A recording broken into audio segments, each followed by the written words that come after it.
All right. Did I get it going? Is it working? It's working. We're good to go, Ruby. We're streaming.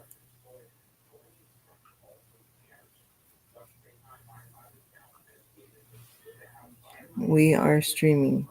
How's the mic volume?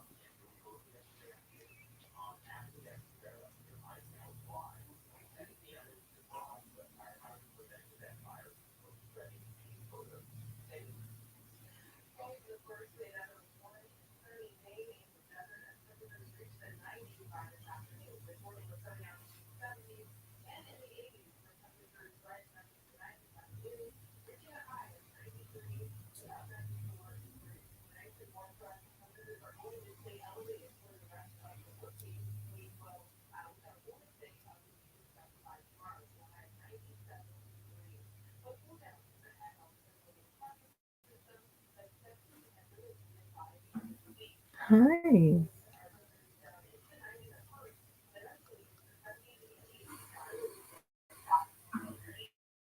Hi. All right. Everything's good. And Ruby is right here next to the laptop.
Hi. There's a pretty Ruby. Huh?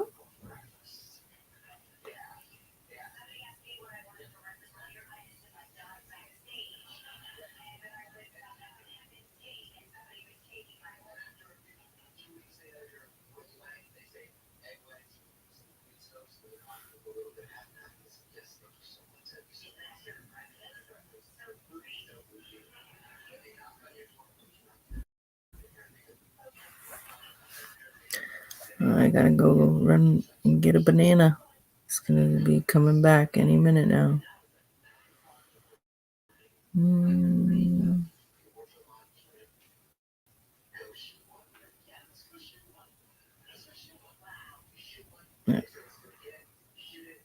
Let's share it to Discord. And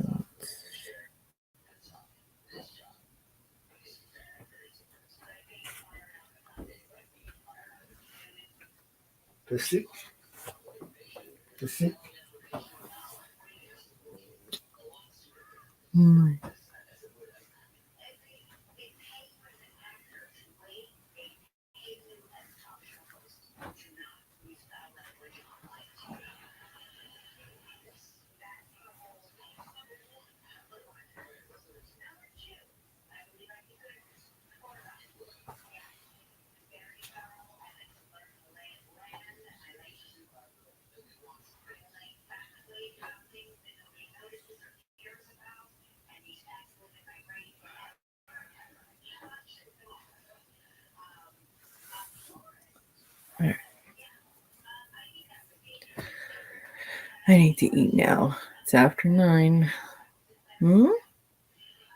Ruby usually gets my last little bite of banana. I give her a little bit.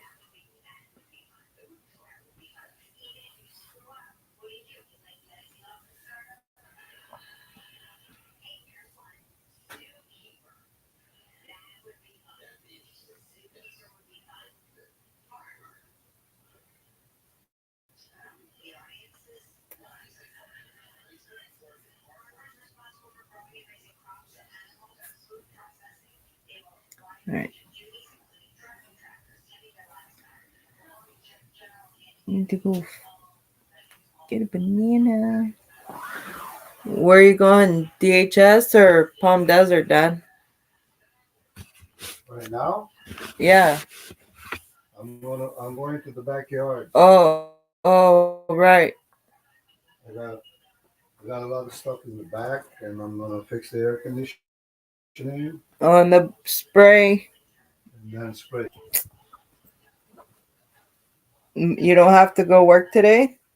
I'm gonna go DHS at 1 o'clock. Oh, okay.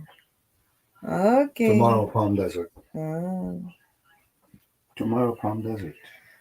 Tomorrow, Palm Desert. Yeah? I'm here for Ruby today. Make sure her air conditioning works. Yeah. She's gonna overheat. I have to give her a buzz cut sooner. Zoop, zoop, zoop, zoop. Huh? Yeah. Are you talking to us now? You talking to us? Talk? Hey, tie. Tie. Come here. Mochi. Yeah, it's a duster. A little duster. All right. Let's go get a banana, Ruby. Banana. Let's go get a banana. I'm surprised she doesn't shit. Just for that. Did that make you constipated, Ruby?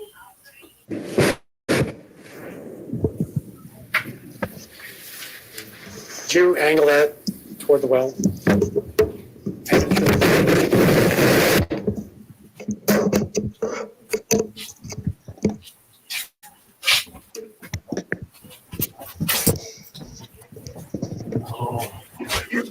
Oh, it's back? Please be seated. All right, we are back in the presence of the jury with the attorneys and Mr. Miu. Mr. Truffison.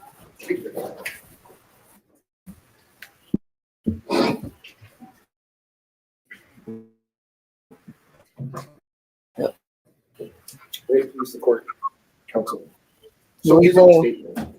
What Attorney up? Nelson said to you, Why? one of the things you're going to have to been? determine is what happened on July 30th, 2022. Well, what happened on July 30th, 2022 is a group of drunk teenagers led by the ringleader, You'll see now Joanne what this Cockfield, defense lawyer. saw an opportunity to torment a man who was by himself. What this defense lawyer is about to say, you will know what it's about. It's nuts. Like, people want to say, oh, self-defense, not guilty. He could have walked away. He didn't have to pull out his knife and start stabbing teenagers just because they like ganged up on him and verbally assaulted him, like bullying him, and maybe one of them punched him or shoved him or something. He could have walked away, but instead he pulls out a pocket knife and starts stabbing. And 4 or 5 were stabbed and one of them died. One of the teenagers was killed. So what the hell? Like, and they're trying to say defense. Like, he was like, no. They taunted him. They called him names like raper Oh, and pedophile. oh, boo-hoo. And Then walk away. They did this And for no just like legitimate 5-10 purpose. minutes before the When they prosecution, did this, they're yelling and carrying the on. prosecution showed here, you know what? I can rewind to that, but the prosecution showed he was sitting in a cop car and acted like he didn't know what was going on. Here, let's watch this. Let's watch it again. I wonder where it is. And then I'll go back to it. He was angry and he snapped, and he knew it. His actions show he knew he did not reasonably believe the amount of force was necessary. He was not actually in fear. If he was actually in fear, he would have left. How else? You know, what other clues? Think about his testimony. Here it is. Here it is. Let's watch this. Very important. Very important. Can you hear the YouTube volume?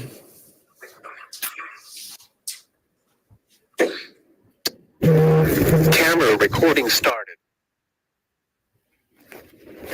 Cop. Still doing all right? Okay. What's going Temperature's okay in here? on? Okay. Somebody, I hear somebody got stabbed, and I fit the description. Yes, you do. All right. Yeah, Stab. so we're working through that now. Did you see that fight on the river? I heard about it. You heard about it? Yeah, and I seen people gather around it. Okay. All right. And I went over to talk to see if somebody saw anything, but that's about it. Okay. Our whole group was pretty interested in finding out what happened. Okay. And that's your whole group over there? Yeah. Okay. All right. So I don't know. Okay, well, Did you see anybody injured? no, You didn't see anybody injured? No. Did you see anybody fighting? I heard people screaming at each other. Yes. Okay. Yeah. Screaming in anger or screaming in pain? Do you know?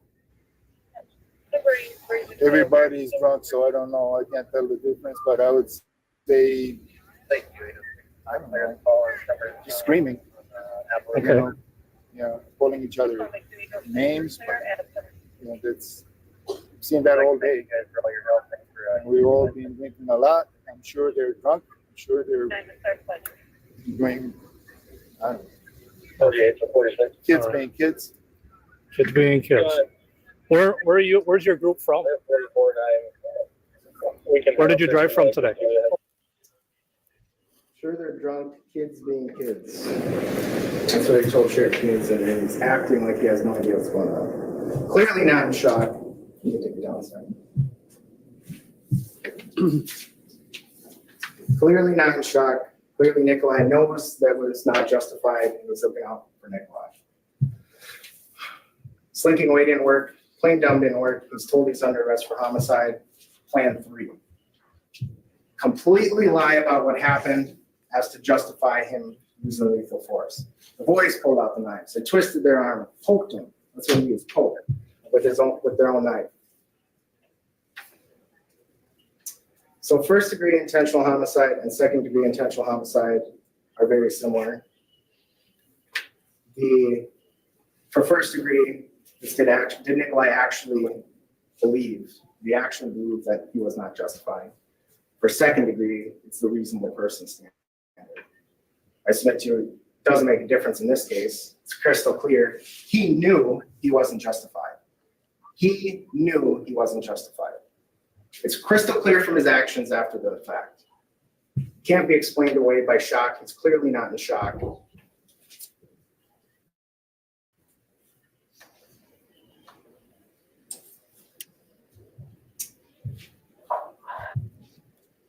The use of force on AJ, stabbing Riley just standing there, stabbing Tony trying to break it up, stabbing Isaac directly in the heart.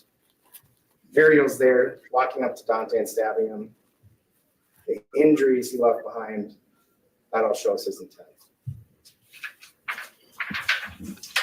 Again, you have to consider whether he knew he could retreat, whether there was a safe How the escape. view is from there. He could have just walked away. He could have just raised his You can knife. see Ruby. He didn't do any of that. He just stood there Well, with the knife until he punched Madison. He touched his knife when running up on the before running up on the boys. He takes out the knife, opens the blade up, never says anything, never walks away, come here, Ruby. never takes a step back, Nana, never Nana. raises the knife, never yells for help. He's smirking with the knife in his hand. Finally, after stabbing 5 people, Jake? then Jake? walks away. Doesn't run. Girl, Walks. other hand.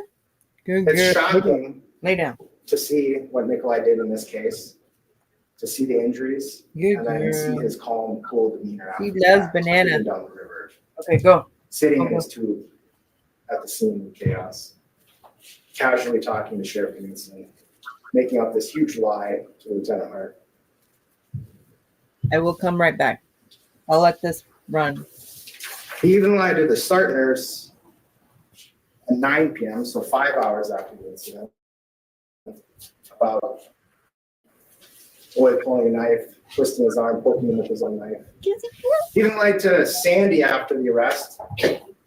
Nick recognizes that what happened is not justified self-defense. Just standing there with the knife, not walking away when he clearly can. So even to Sandy, after he's charged, he casts blame on her and the group for not hearing him yelling. He never yelled.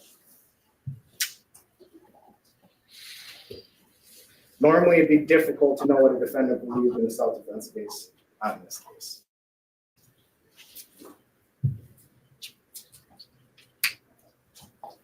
Nicolae was not in fear, he snapped. He was angry and he snapped, and he knew it. His actions show he knew he did not reasonably believe the amount of force was necessary. He was not actually in fear. If he was actually in fear, he would have left. How else? What other clues? Think about his testimony.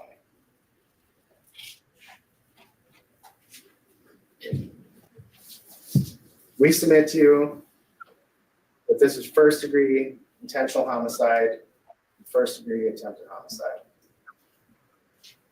His acts clearly show intent. If you can't agree unanimously on that, as your jury instructions tell you, you have to consider second degree.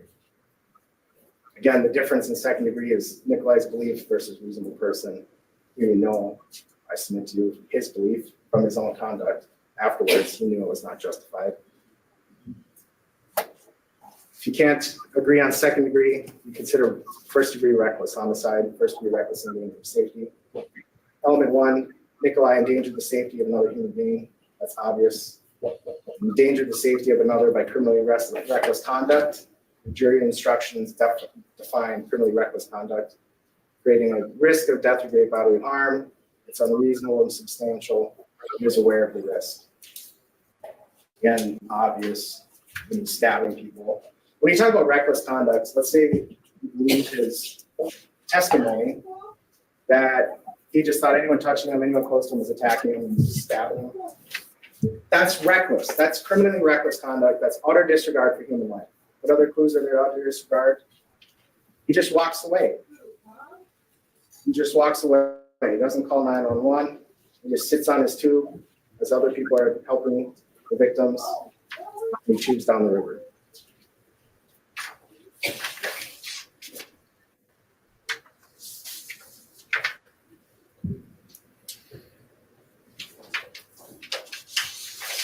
The last, your jury instructions talk about the question, the special question, yes or no. Did he commit these crimes while possessing a dangerous weapon, a pocket knife? There's nothing inherently wrong with carrying a pocket knife. A lot of people carry pocket knives. Totally fine to carry it as a tool, totally fine to carry it for self-defense, totally fine to carry any legal weapon, firearm, knife, if it's used legally. Nicolae did not use, he was not justified in self-defense when he attacked these people. So we asked that you answer yes on that question. In the end, what is beyond clear, Nicolae knew this was not self-defense. All of his actions, from the minute the stabbings are done, from the second the stabbings are done, he knew it. It's obvious. His actions were horrific. They were senseless. He killed Isaac Schumann, stabbed him directly in the heart, disemboweled AJ, stabbed Tony, who's trying to break up a fight, Riley, who's just standing there, and then walks up to Dante. That walking up to Dante, stabbing him when he's got clear paths to retreat, that destroys any argument that this was self-defense. He was angry. There's no rational reason Nicolae, his group's over here, would walk this way towards the group of people to stab Dante. Senseless and horrific acts. The state asks that you find Nicolae guilty of all charges. Thank you.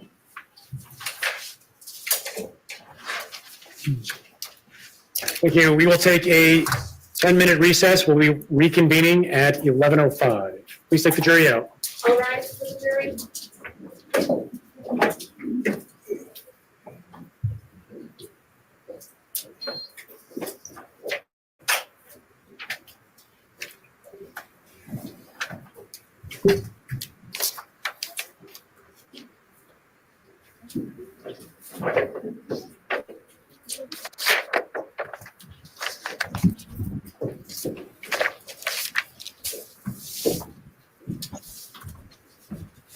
All right.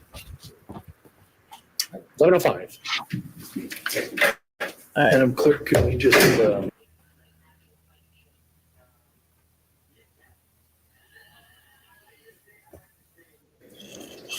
right, I'm back. Wait, please, the court, counsel.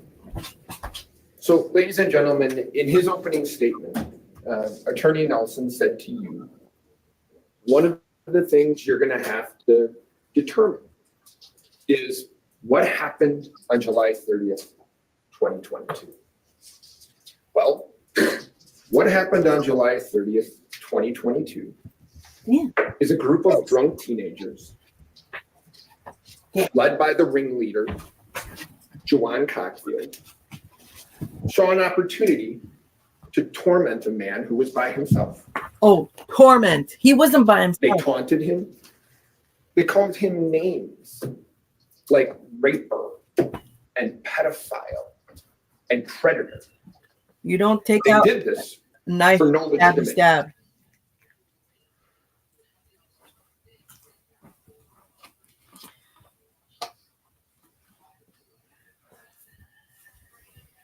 Oh, come on. I have a really cheap laptop. Sorry. I do with what I have. Purpose. When they did this, they're yelling and carrying on. It attracted the attention of another group, right? Led by Madison Cohen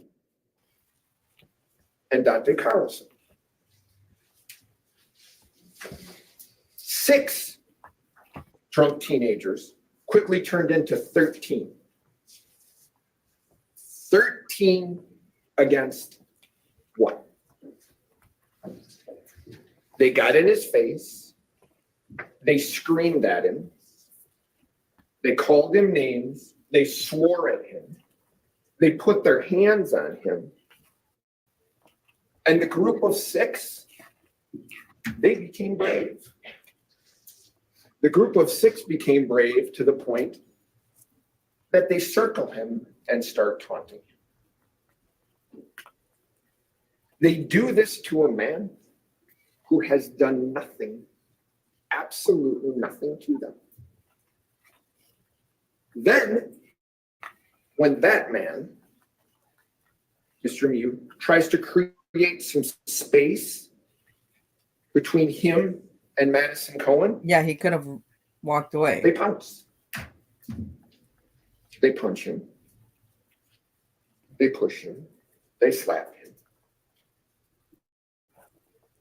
They hit him again.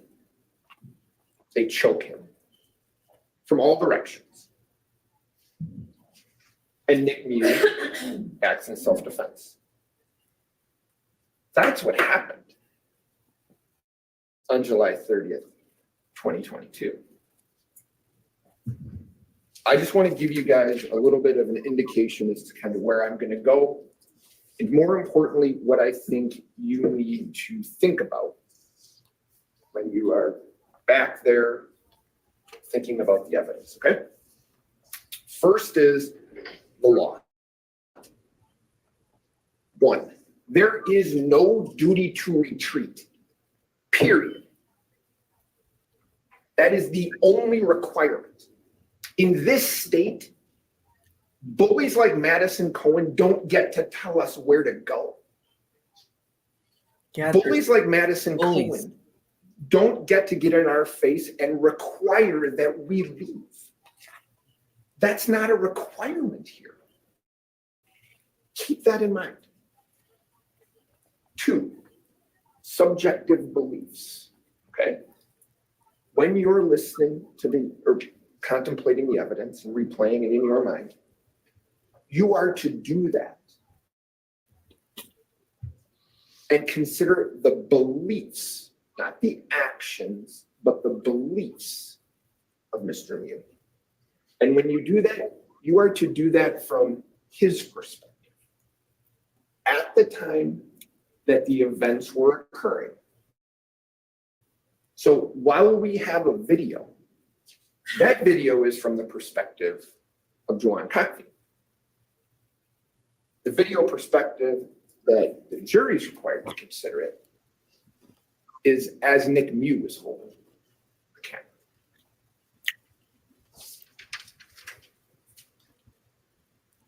I'm going to address this a little bit later, but You get your the idea of provocation.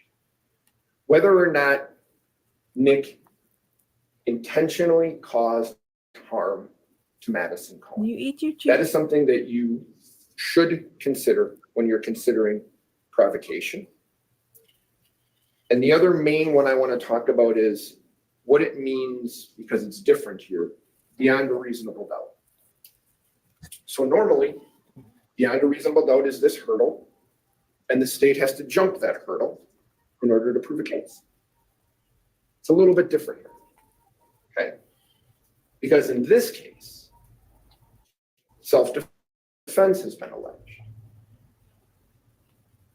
Remember when you're back there, Nick Miu doesn't have to prove he acted in self-defense.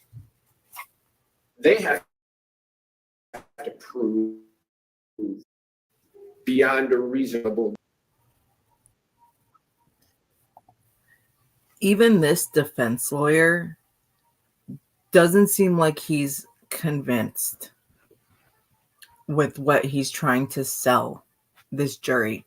He's talking slow, he's trying to over dramatize, and he's like blinking a lot, and he's like pausing, because I don't think the jury's like agreeing with his words right now at all. So it's just like, dude, I don't know. It's a, I don't know how, whatever.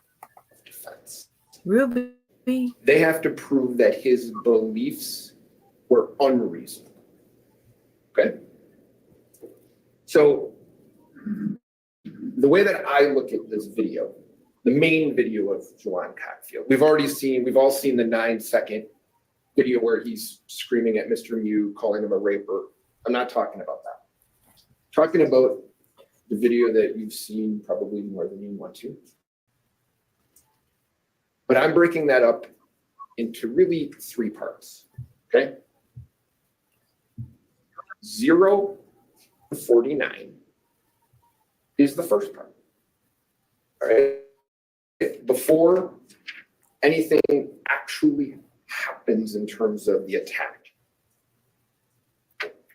And what is in dispute in that first minute and 49 seconds? I think 2 things were raised in the case that were in dispute. And that is, first, whether or not these drunk teens were actually afraid of Mr. Miu, right? I think to a person, they testified, yeah, we were really, really concerned about Mr. Miu.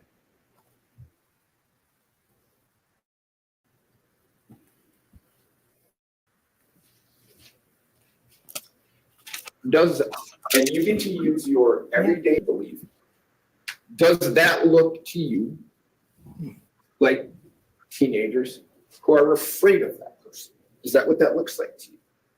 Does this photo of drunk teenagers taunting him, does that make you believe in your Have a knife and experiences of stabbing life him.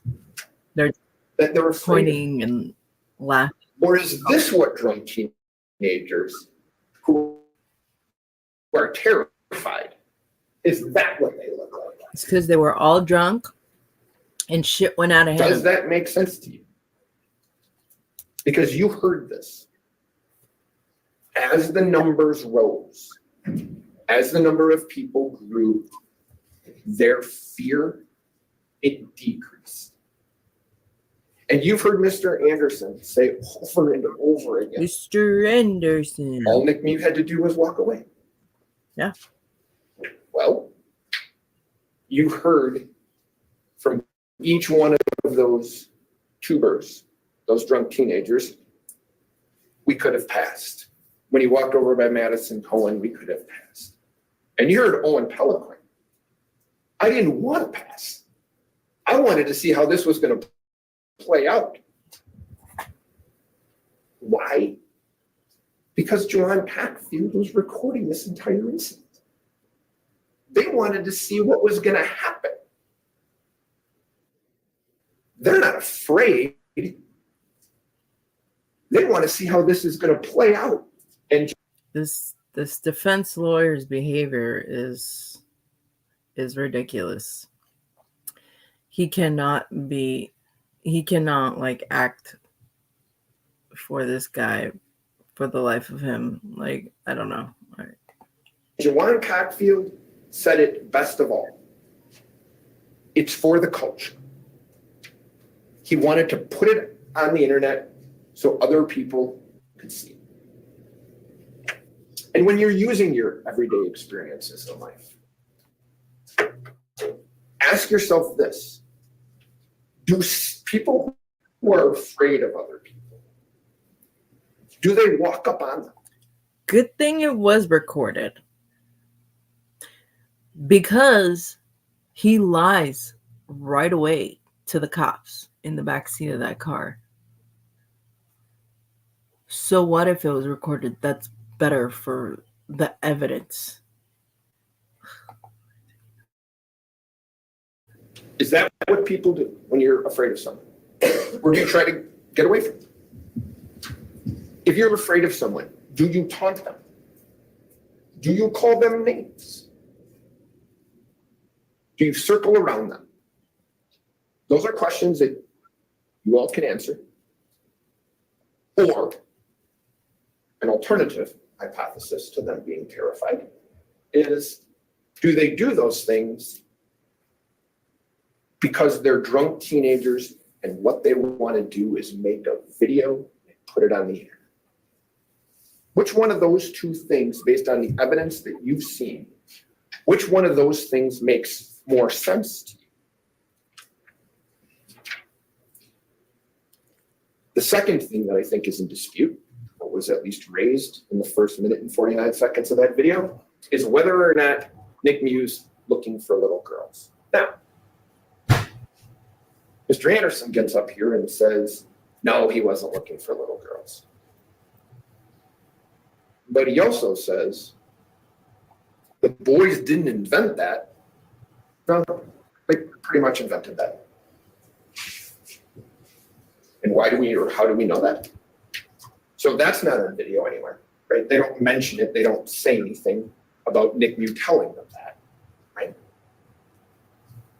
Every one of them who speaks to the police provides a statement about what happened. Zero mention to the police that he said he was looking for little girls.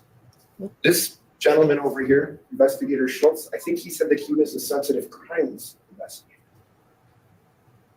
He saw some of this stuff come across his desk, and that would have interest. Investigator didn't testify. Said he would have mentioned, if any of these kids would have mentioned little girls, I would have taken note of that. So, what's the alternative? Why did they say that? I would submit to you that what kind of person does what these kids did to him, and what would they look like as people if all they did was pick a guy out and start to torment him? What do we think of people who do that? I'm sorry, defense lawyer, but you have no idea what emotional torment is. Okay. Emotional torment is 10 years of a guy manipulating you and causing you to have PTSD. So for this guy, it was like what? 1 minute, 5 minute, 10 minutes max of these kids being kids, right? Like as he said,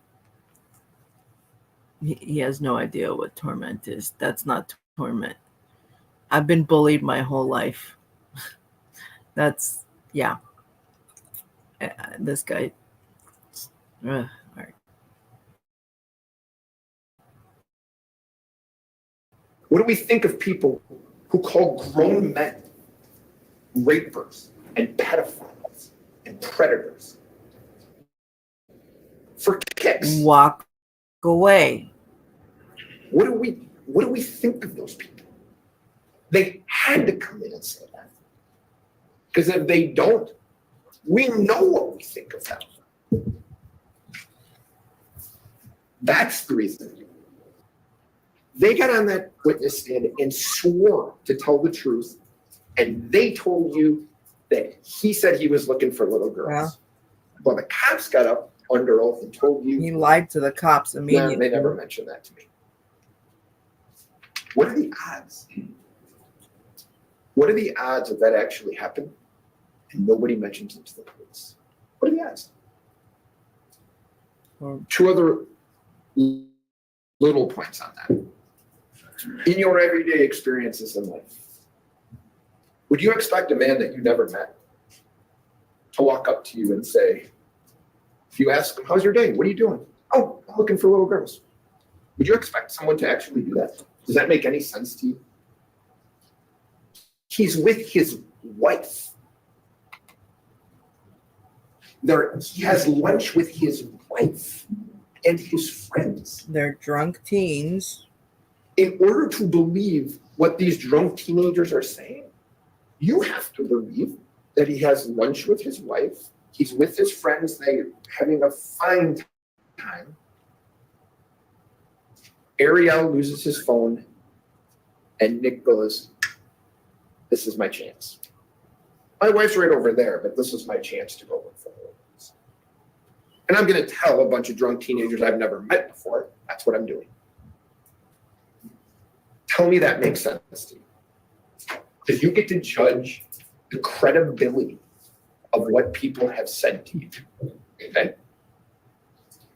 But I want to talk about what we know in that first minute and 49 seconds of the video. What do we know? We know, based on the evidence, that Nick's looking for a phone. We know that. Ariel said that, Nick said that. They find Ariel's phone in the river. So we know that. We know that Nick comes up to the teenager's tubes, and we know that Cotfield's looking for a phone, and Cotfield's holding a phone. Joanne Cotfield's holding a phone. We know that Nick knew that.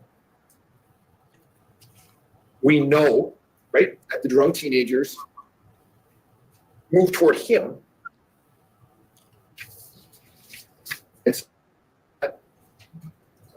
We also know that Nick sees what he believes to be a reasonable, rational adult. So he heads over there to talk to him.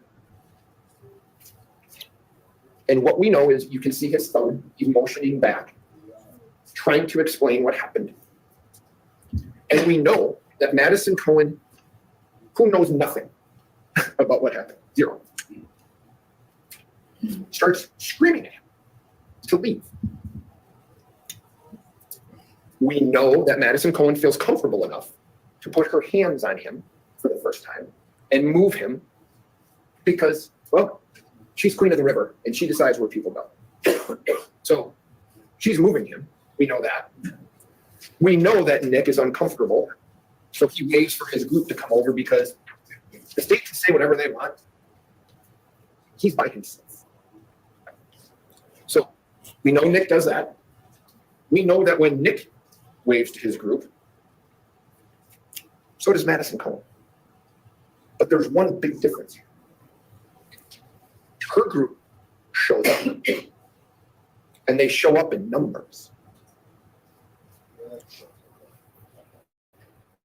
We know that the group of teens are brave, and as this is going on, they start taunting this man who's done nothing to them. We know that. We know that Riley Madison comes over, and now she thinks it's necessary because she's been anointed something in the river, and she gets to tell him where to go. So we know that she puts her hands on him. We know that Nick's uncomfortable enough that he waves the group over a second time, trying to get someone to come to his aid. We know that. We know that Madison Cohen pushes him, puts her hands on him again. He tells her not to touch him, but she does it anyway.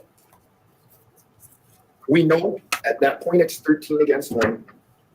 The other thing that we know, because we heard it, was someone in the group, the brave group of 6, tells Nick Miu, you got 10 seconds. In your everyday experiences in life, when someone tells you that you have 10 seconds, what normally comes after that? If we have children, I'm going to count to 3. You got 10 seconds to do this. Nothing's good is coming after that. It's reasonable in our experiences as adults to take that as a threat, right? And if you think about it, they're all blamed. They didn't know it, but the guy holding the bag is Isaac. We know it's not Joanne Cockfield, and everybody else denied it. So who's left? Their buddy Isaac. They all blame, without saying his name. It's like, wasn't me, wasn't me, wasn't me. Well, you're saying it's the one person who isn't you, right? That's what we know. We know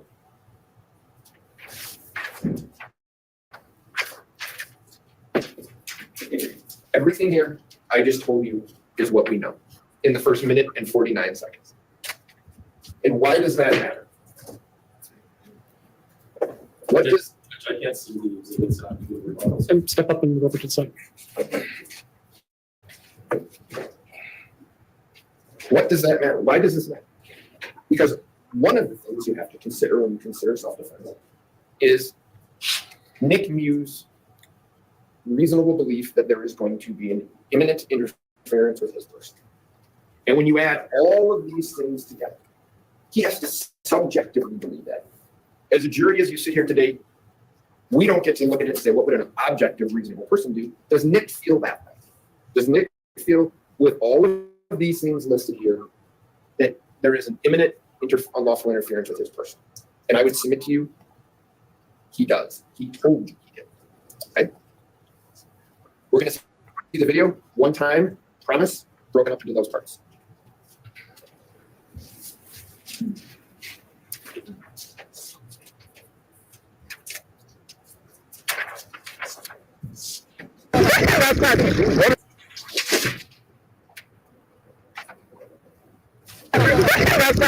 What is he on? Whoa!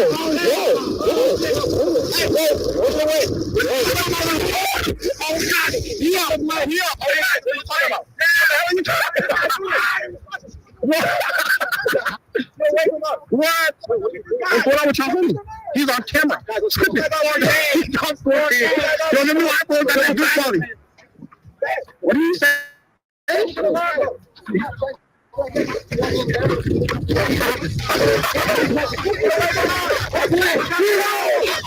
what the hell? Who is this? Yes. Further culture. Who is that? Further culture. Who is that? Who the hell is this? Bro, doesn't matter. He's not even looking for little girl. Yeah, we're on a I didn't have that part on camera. That was my problem. We're trying to have fun. He's being crazy. We don't want to go back.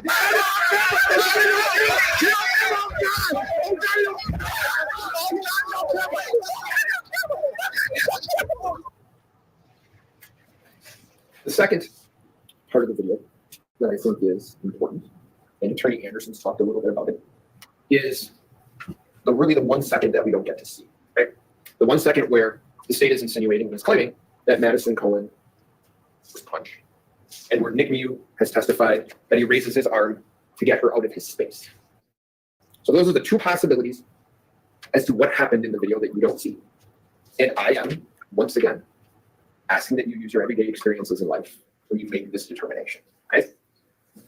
And I understand that people in stressful situations don't get everything perfect. I get that. I'm not holding anybody to this exact standard. But what have we heard in order to prove beyond a reasonable doubt that this happened? Well, you heard A.J. Martin say that he grabbed her by the back of the hair and was slugging her from behind. Okay, no one else says that. You hear Alex Vang say he slapped her with a right hand in the face. Then I say, Mr. Vang, how can that happen? He's got a knife in his hand. And he says, you're right, that can't happen. He punched her. You hear Joanne Cotfield, who's not looking at it, holding his camera in another direction, says he threw a hook at her. I saw that. Right? Madison Cohen says, she said at direct examination, he hit me with a left hand to the left side of my face. And it said that. Then when I asked her questions and I said, can you explain how that's humanly possible? And her response was, you're right. I get left and right wrong. He hit me on the other side. Okay. But the state says she had a heartbeat in her cheek. She should remember what side of her cheek the heartbeat was in. She doesn't get that right. But how about the things when you use your everyday experiences in life that the state, they didn't talk about when he was up here talking about her injuries. He talks about her falling back and people seeing things. Okay, people can be wrong. How about things that make sense, though? We know that she's wearing sunglasses, right? We know that. Her sunglasses? Honestly, it's hard to make sense of it all because they were recording. Everyone was drunk and they're just teenagers, like just saying stuff out of the air. And this old dude just standing there, just letting it happen. And then just, well, it's ridiculous. Are not broken. She doesn't have a mark on her face from being cut by sunglasses. None of that. Is that what would happen if a 250-pound man squared up on a woman and threw a hook to her face? She doesn't have redness on her face. She doesn't have swelling on her face. She doesn't have puffiness, a bruise, or a mark. How do we know that? Investigator Schultz told us, I saw her shortly thereafter, and she didn't have a mark. He says, if I would have seen a mark, I would have taken a photograph of that mark. Makes sense, right? She doesn't drop her drink. She doesn't drop her vape. Her cell phone doesn't leave her bathing suit. Is that what happens when a 250-pound man swears up on a woman? She doesn't drop a thing, and she doesn't have a mark. Okay, but what about after that? He takes out his Does that make sense? Starts stabbing you all? people. So what the fuck does that even matter? Or does it make more sense? It pushes her out of his space. Attorney Anderson said she's not in his space. Well, most of her friends said, no, she was. She was in his face. She was in his face. She was in his face. Right? If he makes this motion, she's not going to have broken sunglasses. She's not going to have a mark on her face. She's not going to have redness, puffiness, swelling, a bruise. She's not going to drop her drink because it doesn't hit her. Which one of those two things in your everyday experiences in life makes more sense? You get to decide that. And I want you to think about this. She knows the seriousness of the case. I don't know if he's been in custody this whole time, like in holding in jail or whatever. I don't know. I haven't checked that part yet.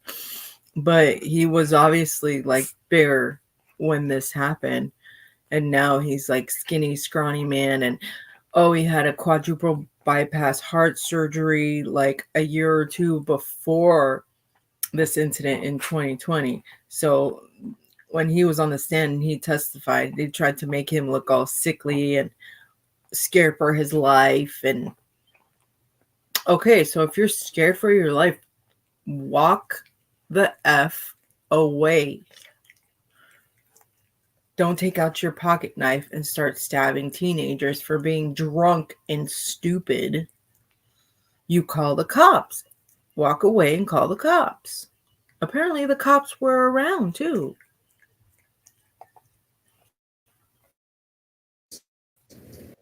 She tells the police she takes a photograph or photographs.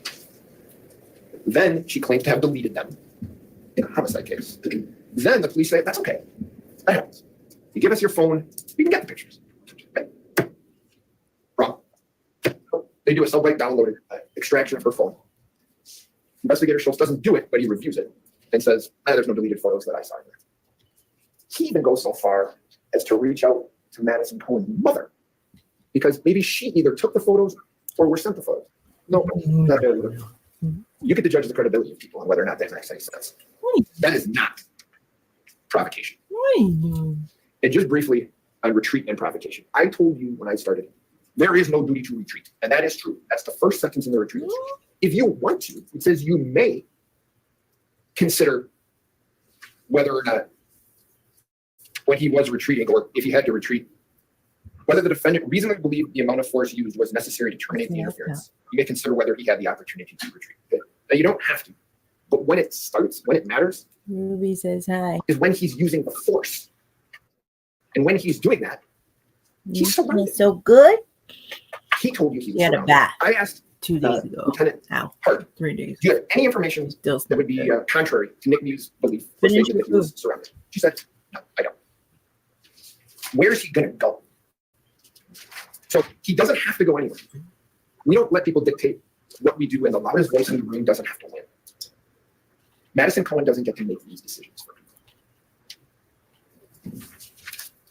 He doesn't have to leave. The drug teenagers don't have to leave either.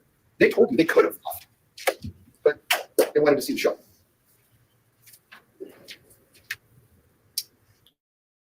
Doesn't have to go, and there's nowhere to go. That should be the beginning, middle, and end of that evaluation on retreat. Same analysis, same result on provocation. Okay? You have to find that Nick Miu committed an unlawful conduct against Madison Cohen. He has been speaking longer. He wanted her to get out of his personal Prosecution. space. Hey, The bully in the room doesn't get to yell at you and tell you to leave, and then when you don't leave, doesn't get to give you your personal space because you are not leaving. you want to be on camera? That's not how this works. The last part of the video is the 150 to 205.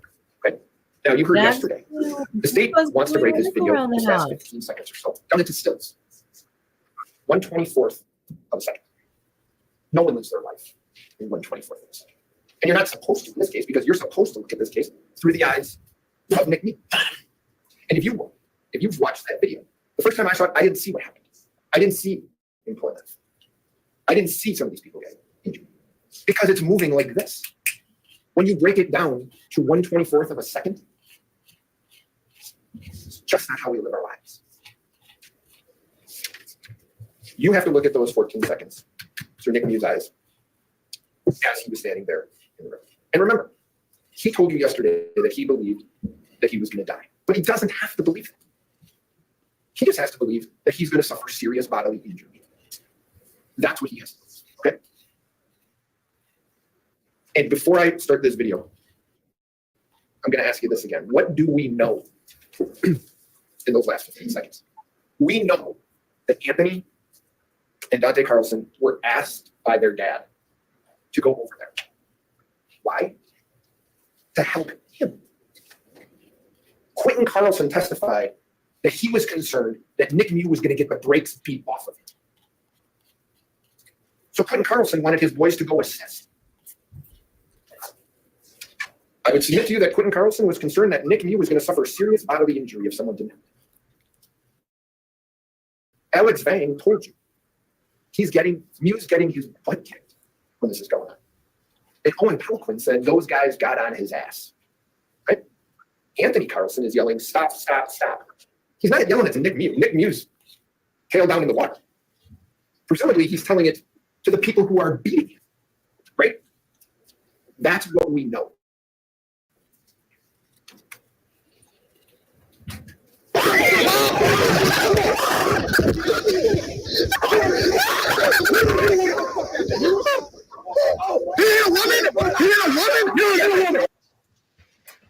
Now, Juwan Cockfield found that to be funny for quite some time. You can hear him cackling on how he thinks it's funny that Miu's getting punched in the face and knocked in the face, slapped. Okay, but what we know from that video is a 250-pound man. 250-pound man has been knocked clean off his feet, backwards into the water by getting punched in the jaw. That's what we know. We know that in 1 second, Dante Carlson, who throws that punch, runs around to the other side of Nick Miu while he's still. We know that. Yeah, but when you're like that, we know that AJ Burton, who says he's the peacekeeper. That's what he said. He runs up from behind and shoves Nick Miu while Dante Carlson comes in for thirds and smacks Nick Miu in the face again. I would submit to you at this point, it's coming from all sides and from multiple people. And this man who had heart surgery is terrified as to what's going on. We know, let me just remind you of this. At this point, after he's been punched, slapped, pushed, slapped, he hasn't stabbed anyone, right? But then he does. And if you listened closely to what AJ Martin said in his testimony. What? When he was shown the picture of him making contact with Mr. Miu before Mr. Miu stabbed him, he said, he got me before I got him, I guess. What does that tell you about what AJ Martin's intention is? He's back in the water now for a third time after getting pushed down by AJ Martin. And what do we see next? That's Anthony Carlson. He walks right by me. Miu doesn't do a thing to him. Mr. Miu doesn't do a thing to Anthony Carlson as he walks by. You will then see, and what we know is Anthony Carlson comes up from behind him, appears to be yelling at him and putting his hands on him.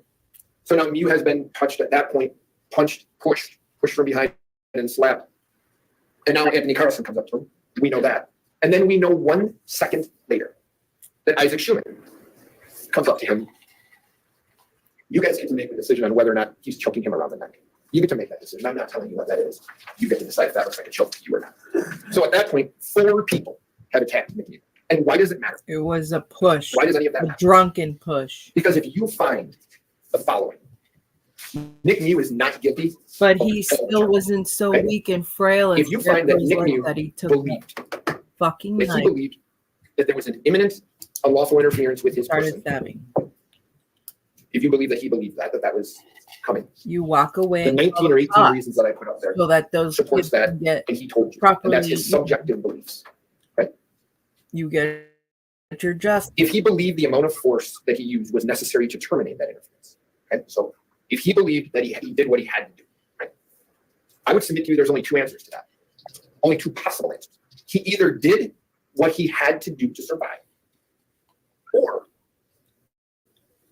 this man who you watch the video, who's never got a speeding ticket, who decides to go out with his wife that day, who's floating down the river and having lunch, decides, you know what, today's the day I'm going to start stabbing people. I'm going to leave my group, I'm going to go over and I'm going to start stabbing people. Mr. Anderson says he snapped. If he was in fear, he would have left. I think anybody would dispute that he was in fear. Outside, inside. So when you're determining whether or not what he did, if he believed Thank you. that he had to do that to terminate that interference, I would submit to When you, open the garage, why else would he do it? it's just a pump. He either believed that or he It's a pump. You Yeah. pump it and then you spray it. That's it. Okay. Is there enough left in there still for Yeah, there's like a lot? plenty. Okay. And then what was that sound that the AC was making? Like the light was flickering every time it was trying to like. Yeah, it's trying to start because it didn't have gas. Trying to start and turn off. Start, turn off. And Yeah. then once I put in enough gas, it stayed on. Okay. So now it's cooling real good. Okay. No. For this season, it's going to be good. Next season, I'm just going to leave the tank outside. Whenever we need gas, we're going to put gas. My hands are round up. just lost I his cannot mind. touch you with this. Right, this 52-year-old engineer who's married just lost his mind that day. Those are the two options that you have. And the final thing that you need to decide is whether or not his group is always. And the standard is when an ordinary person, a person of ordinary intelligence and Wash your hands. would have believed standing in his shoes at that moment. That's right. Okay? Quentin Carlson is about his age. And Quentin Carlson is concerned enough for his safety that he sends his boys. Or so Quentin Carlson tells the police that after his boys have been injured, he tells the police, I get it, they're injured. I sent them over there because I was concerned for the old guy. Brandy.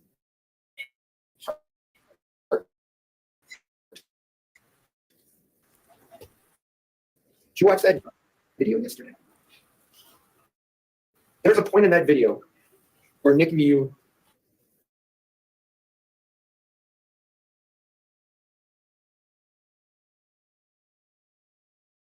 she's been a police officer for 25 years, and that is her response. State never followed up with her on anything after that. That was her statement to the police, or that was her statement on the tape. And as I mentioned, Alex Vang and Owen Peliquin say he's getting his butt kicked. They're all over him. Are those reasonable people? You get to decide what a reasonable person would do in that situation. But I would submit to you, you've got something to work with. You've got something to work with. Briefly on the charges, okay? Before you have to find intent on the homicide charges initially for Isaac Schumann, and you have to find them for the others involved, okay? And the question on intent is mental purpose. Can you watch that video and say that Nick Miu's mental purpose is to kill Isaac Schumann? Or is his mental purpose to get another person off of him? You get to decide that. Okay? Under those circumstances, you heard everybody say, anybody who never touched him, he never touched. Right? People were like, I didn't want to get near him. They didn't touch him. He didn't touch them. He didn't say anything. You get to consider all the facts and circumstances. He didn't say anything to Isaac. Right? Isaac grabbed him by the throat and he stabbed him one time. Is that an intent? Is that his intention to kill Isaac Schumann? And when you started this case, you heard that was the charge. Well, those charges have changed. Now you get to maybe it was intentional, or maybe not. Maybe it was reckless. Take a theory. Don't let them just throw things against the wall and hope that you guys let something stick. They're telling you they thought it was intentional. Now it might not be. Now it might be reckless. They don't have it. Nick Miu wanted to get Isaac Schumann away from him.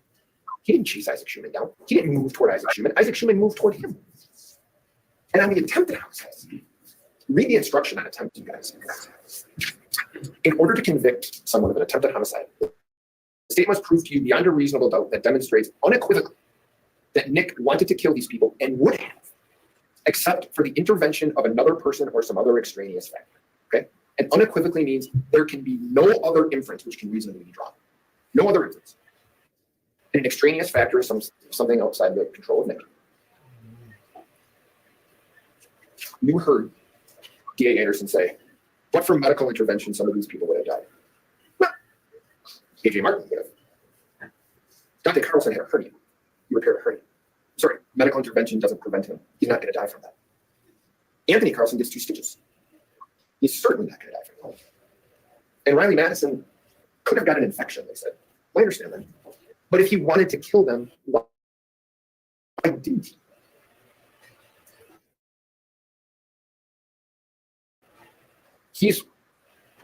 Why does he stab him one time? He wants to kill him. Why doesn't he smash him up? He wants what he wanted all along, to get away from these people. He's leaving, and Dante Carlson, who has beaten him up, has kicked him in the face repeatedly, confronts him again. What does he think? What does Nick Miu believe is about to happen? You don't have to let somebody beat you before you respond. Doesn't that make sense? And because they don't have the attempts here, because there was no outside extraneous factor, they also say, might not be attempts. Take a chance on reckless. How about that? Again, not really a theory. But you get to make that decision. How's who's in here? How's the I'm going to comment on the video. I quality? think it's appropriate that Is it understood? Is it with too Nick fast? and Randy Hart. My laptop He lies about the knife. is not the best. He lies The about laptop. what Lieutenant Hart said is he's never wavered on it, is that this was self-defense, that he was fearful and that he was being attacked. Okay. That he's never wavered on it. He said it over 20 times in the interview, and it's the first words out of his mouth when he's interviewed by Lieutenant Hart. Some people get some facts wrong, some people lie about stuff. He's not telling you the truth about the knife. But does it change one thing that you saw on that video? That's the reason we want there to be a video. Is so you're not taking the word of 13 people who don't get it right. That video is not subject to change. Attorney Anderson's right. It is what it is, right? What has persevered through this case is Nick Miu's fear, how he felt, the shock. You heard people testify about that, the whiteness, the wide eyes, the ghost-looking color of his skin. That has persevered through this case. He lied about the knife. Doesn't change one thing that's on that video. You should feel sympathy for Isaac Schuman's family. I have a 19-year-old son. He would be in Isaac Schuman's grave right now. Everyone feels sympathy for Isaac Schuman's family. Yeah. I'm sure he was a wonderful kid. And I know that his parents love him. But you don't get to decide this case based on sympathy. The judge tells you that. You decide this case based on facts and evidence. That's what you are required to do. And put most succinctly, in terms of the burden of proof, and what the state has to do is they have to prove to you beyond a reasonable doubt it's not self-defense. And what does reasonable doubt mean? Yeah, and the facts and the evidence showed that he could have walked away, but instead pulls out a knife and starts stabby stabs. Well, the judge read it to you. You'll get to hear about it again. But it's a doubt that would cause a person of ordinary prudence to pause or hesitate when deciding the most important affairs of life. And I would submit to you the most important affairs of your collective lives are your health, your family's health, loved one's health. When you're thinking about that and you have to make hard decisions on those things, if there is a pause or hesitation, about what you need to do because you're getting information from various places. You say, I need a break. I need to figure this out. That's reasonable. Okay. It is a doubt for which a reason can be given. That reason is self-defense. And I just want you guys to know this. When you go back there and you have those verdict forms, if you believe it's self-defense, he's not guilty. If you believe it's probably self-defense, he's not guilty. Jojo. If you believe it's possibly self-defense, he's not guilty. If you're like, it likely is, I don't know, not guilty. If you believe it might not be, not guilty.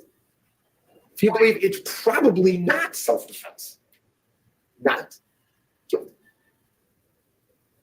All of those considerations that you would have require a verdict of not guilty. Because the state has to prove to you beyond a reasonable doubt that it wasn't self-defense. So, as I go to sit down, we, Attorney Nelson, Nick Miu, and I appreciate all of your time. The time that you've taken away from your families and friends to do this. The attentiveness that you've given us. And I think it's time for people to go home when you're done. And what we're asking that you do is that you send Nick Miu home. That you find him not guilty on all of the charges. Thank you. No. Sorry. While we swap people around, if you'd like to stand and stretch for a moment, you may do so. And then we'll hear a brief rebuttal from Mr. Smithson. That's BS. Not guilty on all charges? Yeah. Good luck, defense lawyer. It's ridiculous. Sure, he's not guilty of murdering an innocent kid.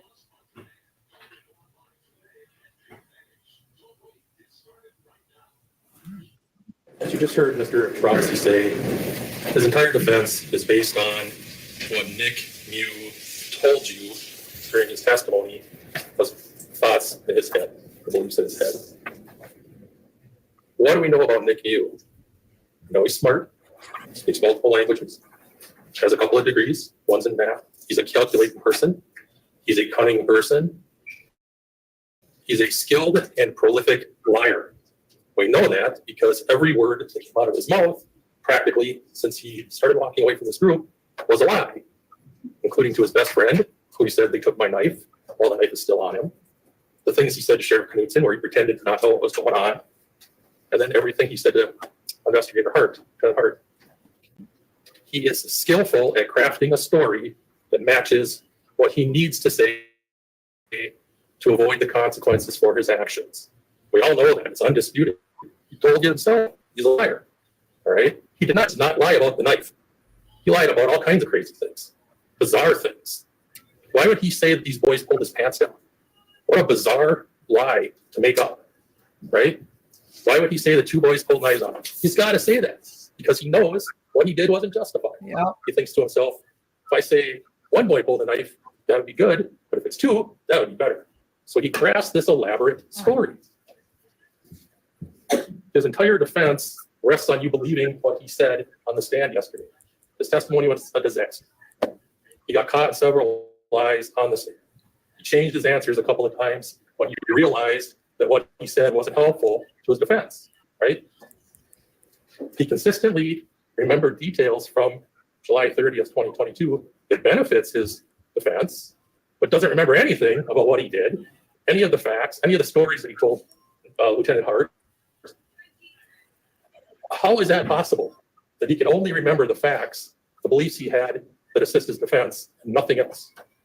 How many times did he say on the stand, I don't remember, I don't remember, I don't remember? He repeated it over and over and over again because he doesn't want to answer questions about what he did because he knows dang well it wasn't justified. He's lying. He's lying. One of the many things I'm going to be grateful about when this is done is I never have to hear again that the actions he took that day was the fault of these boys. That's ridiculous. It's despicable. There's never been any explanation from the defense as to why Nick Miu ran up on these boys, why he grabbed their tubes, why he was groping around for their legs were. They don't even respond to it. They didn't bring it up. There is no explanation. That behavior is inexplicable. He's a bizarre person. He made bizarre choices that day. It's not their fault. It is not their fault. I'll say it 100 times. It's not their fault. These boys have beat themselves up every day since this happened. You saw the raw emotion on the stand. Their best friend was murdered by this guy. And to say that it's their fault is despicable. Yeah. Nobody's responsible for Nick Miu's choices but himself. He chose violence at every turn. There's been some question about whether he's fragile. Part of him is fragile. His ego is fragile. As his attorney had said early last week, when he was questioning these boys, you were trying to humiliate him. You were trying to insult him. You were taunting him. He was humiliated. He was insulted. He didn't like these boys treating him like that. He certainly didn't like Madison Cohen getting in his face, so to speak. And eventually, he did just snap. He pulled his knife out, getting ready for violence, pulls it out, holds it down where nobody can see it, holds it aside, and then hits her. That started the violence. He prepared for the violence before he started it. He felt humiliated, and he wasn't going to let it go. I asked him, did you ever take a step back at any time when she was yelling at you? No. With no explanation.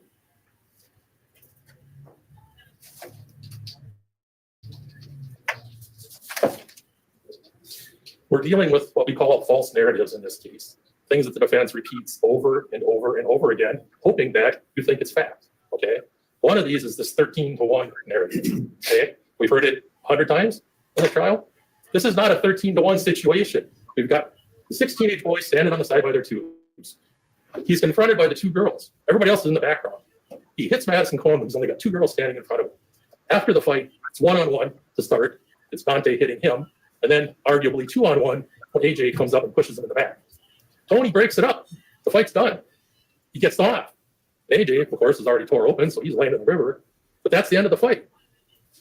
Mr. Miu continued violence. He chose more violence after that part of the fight was done. Tony, who did exactly what his dad told him to do, came up to try to break it up. You can hear him telling Dante, his brother, get away, get back. Mr. Miu turns around and stabs him, and Tony blocks it and stabs him again. He chose violence at every turn. There's another false narrative. They circled him. They surrounded him. Baloney. You've seen the video how many times there's open water everywhere. But he's attacked from all directions. False narrative.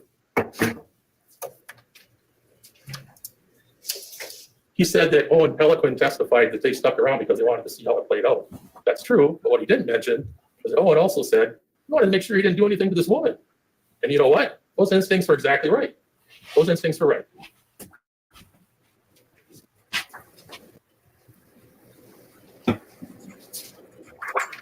He keeps talking about how these boys wanted to make a video. Well, they were making a video. But what does that matter? They didn't start the violence.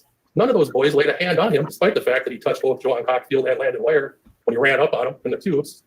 Nobody laid a hand on him until after he had already stabbed a number of people. Isaac Schumann tried to stop him. He got killed for his efforts. He seems to be arguing, the defense seems to be arguing that Isaac somehow deserved it.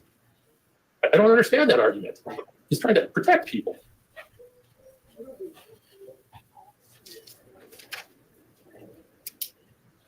He calls Maddie Cohen the queen of the river. He calls her a bully, calls her a number of other unkind things. Her testimony was, and it's clear from the video, she was trying to protect these boys. She saw that he was over there doing something, but it was freaking them out. She tried to protect them. You know, maybe if we had more people on the river trying to protect people, maybe the world would be a better place.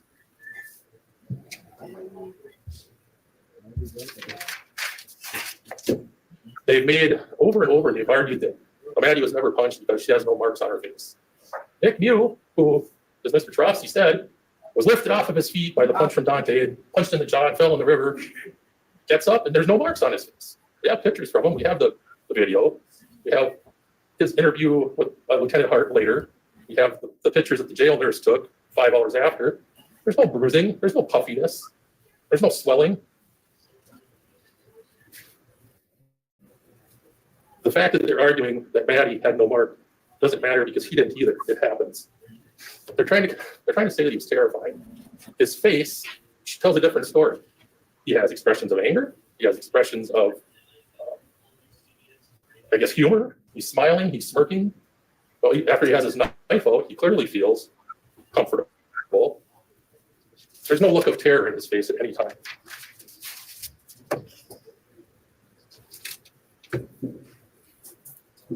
KJ Martin was not armed. He pushed Mr. Miu in the back. We know that. He didn't kick him. He didn't punch him. He didn't hold his head underwater. He pushed him in the back. And for that, he got a incision on his body from his belt line all the way up. You saw the pictures. It's horrible. He used no weapon against Mr. Miu.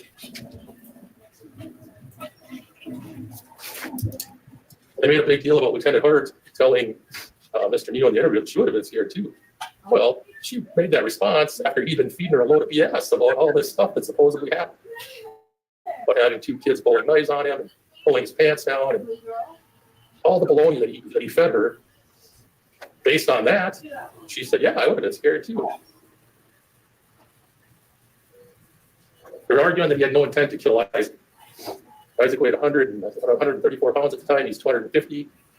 He rams his knife up, not down, up, severing two of Isaac's ribs right into his heart. All right. If he didn't intend to kill him, I'd stab him in the belly, right into his heart. We've heard no explanation whatsoever as to why he stabbed Riley Addison. We know from the video she's standing off in the background after Tony's trying to break it up. He just walked over and stabbed her. She wasn't attacking him. They don't explain that because there is no explanation. None. He wasn't in fear for his life from Riley Madison. She said she was 110 pounds now, might have been 115 back then. There's no fear for his life. He just was mad because she touched him. They've talked a little bit about extraneous factors. It's not just medical attention that can be an extraneous factor. As we know, multiple people on the river stopped to help these folks, putting compressions on. One witness said they used a sandwich bag to try to make a chest compression. There was a lot of interventions for these folks. We know with Riley Madison specifically, that Larry and Davis and his brother, we saw it on the video, got her to shore on a tube. People went out of their way to help these folks. These are extraneous factors. But another extraneous factor is he just got unlucky.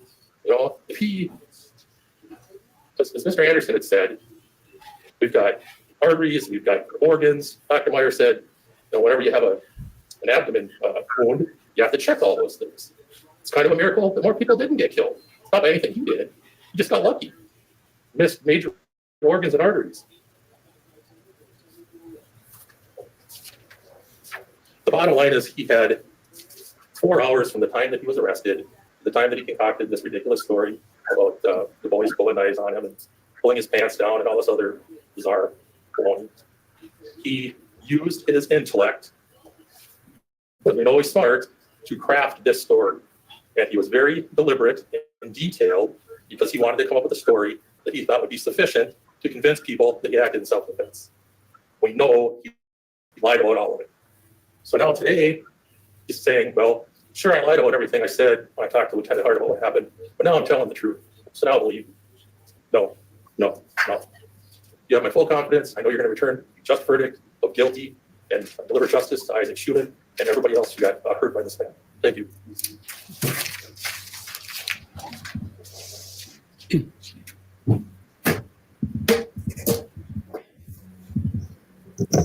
Now, members of the jury, the duties of counsel in the court have been performed. The case has been argued by counsel. The court has instructed you regarding the rules of law that should govern you in your deliberations. The time has now come when the great burden of reaching a just, fair, and conscientious decision of this case is to be thrown wholly upon you, the jurors, selected for this important duty. You will not be swayed by sympathy, prejudice, or passion. You will be very careful and deliberate in weighing the evidence. I charge you to keep your duty steadfastly in mind and, as upright citizens, to render a just and true verdict. You are to decide only whether Mr. Miu is guilty or not guilty of the offenses charged. Any consequences of your verdict are matters for the court alone to decide, and they must not affect your deliberations. Multiple forms of verdict will be submitted to you concerning the charges against the defendant, Nicolae Miu. For count 1, 5 forms of verdict will be submitted. They read, as to count 1 of the information, Isaac Schumann, the jury finds Nicolae Miu guilty of first-degree intentional homicide as charged. Another form, as to count 1 of the information, Isaac Schumann, the jury finds Nicolae Miu guilty of second-degree intentional homicide as submitted. Another form, as to count one of the information, Isaac Schumann, the jury finds Nicolae Miu guilty of first-degree reckless homicide as submitted. Another form, as to count one of the information, Isaac Schumann, the jury finds Nicolae Miu guilty of second-degree reckless homicide as submitted. Lastly, as to count one of the information, Isaac Schumann, the jury finds Nicolae Miu not guilty. Return only one for your verdict. If you return a guilty verdict, you must also answer this question. Did Mr. Miu commit the crime while using a dangerous weapon? As to count two, 5 forms of verdict will be submitted. They read, as to count one of the information, Alexander Martin, the jury finds Nicolae Miu guilty of attempted first-degree intentional homicide as charged. Another form, as to count 2 of the information, Alexander Martin, the jury finds Nicolae Miu guilty of attempted second-degree intentional homicide as submitted. Another form, as to count 2 of the information, Alexander Martin, the jury finds Nicolae Miu guilty of first-degree recklessly endangering safety as submitted. Another form, as to count 2 of the information, Alexander Martin, the jury finds Nicolae Miu guilty of second-degree recklessly endangering safety as submitted. Finally, as to count 2 of the information, Alexander Martin, the jury finds Nicolae Miu not guilty. Again, return only one for your verdict. If you return a guilty verdict, you must also answer the dangerous weapon question. As to counts 3, Dante Carlson, count 4, Anthony Carlson, and count 5, Riley Madison, the court will give you 5 verdict forms for each count that are worded similar to the ones given to you for count 2. As to count 6, Madison Cohen, 2 forms of verdict will be submitted. One reading, as to count 6 of the information, Madison Cohen, the jury finds Nicolae Miu guilty of battery as charged. Next, as to count 6 of the information, Madison Cohen, the jury finds Nicolae Miu not guilty. Again, if you return the guilty verdict, you must answer the dangerous weapon question. It is for you to determine whether Mr. Miu is guilty or not guilty of each of the 6 counts submitted to you. You must make a finding as to each count of the information. Each count charges a separate crime, and you must consider each one separately. Your verdict for the crime charged in one count must not affect your verdict on any other count. This is a criminal, not a civil case. The verdict must be reached unanimously. In a criminal case, all 12 jurors must agree in order to arrive at a verdict. When you retire to the jury room, select one of your members to preside over your deliberations. The presiding juror's vote is entitled to no greater weight than the vote of any other juror. If you need to communicate with the court while you are deliberating, send a note through the bailiff signed by the presiding juror. To have a complete record of this trial, it is important that you communicate with the court only by a written note. If you have questions, the court will talk with the attorneys before answering, so it may take some time. You should continue your deliberations while you wait for an answer. The court will answer any questions in writing or orally here in open court. When you have agreed upon your verdict, have it signed and dated by the person you have selected to preside. After reached, everyone will return to the courtroom. The verdict will be read into the record in open court. The court may ask each of you if you agree with the verdict. At this time, please administer the oath to the bailiff.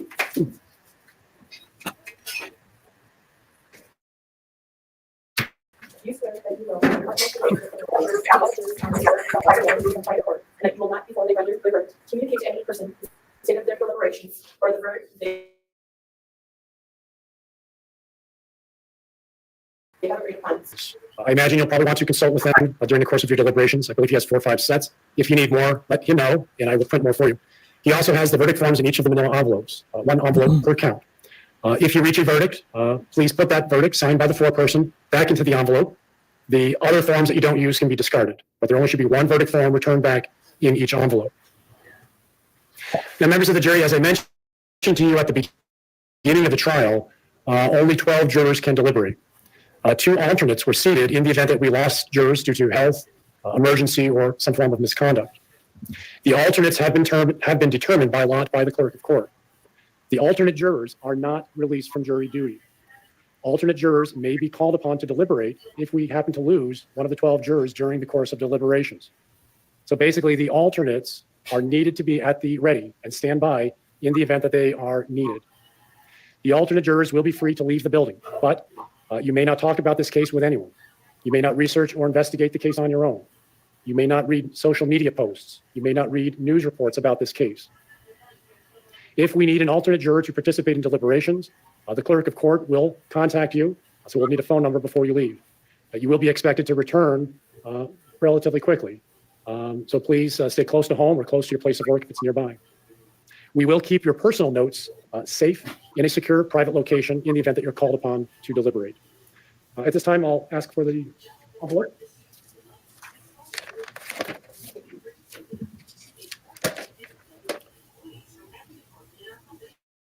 The two alternate jurors are Darren.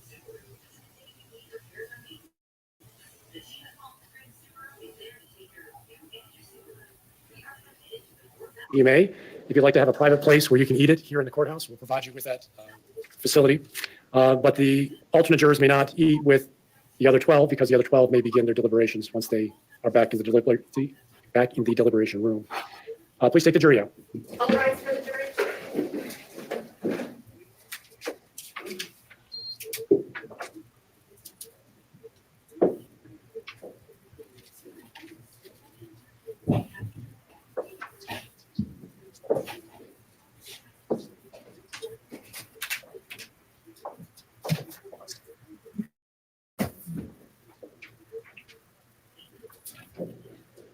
Please be seated. Mr. Anderson, do you have any objections to the manner in which I read the jury instructions? No. Mr. Trofasi, do you? All right. The alternate juror forms, the alternate, I don't know what you call this, the jurors selected for 12 the 12 jurors selected for deliberation are listed on the form if either of you need to see it. The clerk has it and you may look at it. Before we adjourn, attorneys, please stay close by in case there are questions. I do want to compliment both of you, actually all of you, on your conduct and demeanor during the course of this trial. It is difficult subject matter. It is difficult law to get your mind around. These were tragic events, traumatic events, and I thought you carried yourselves with dignity during these proceedings. And I think your clients, the victims, and the community should be proud of the way that you have administered justice today. You both have given this jury a lot to think about. We stand in recess.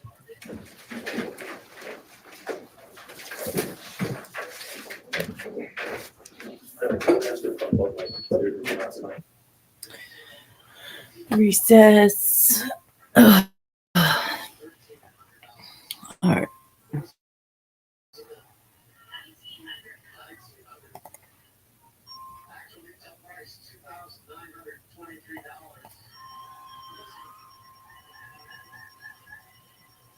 Caught up. Shit's nuts.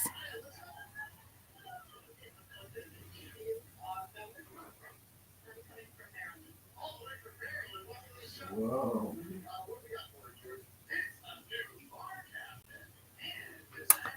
Well, it is very silent.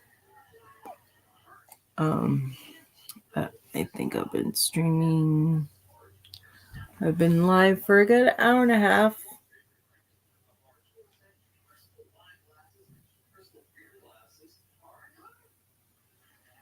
I don't know. I guess I could end the stream now.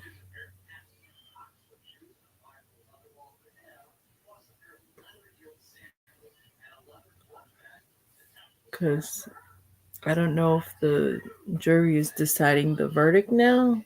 Is that what's... I mean, that should be happening now. I don't know. They're going over all the paperwork and instructions.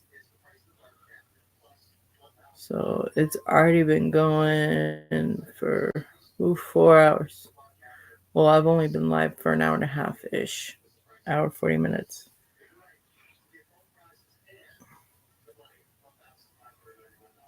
All right. I'm going to go ahead and end for now.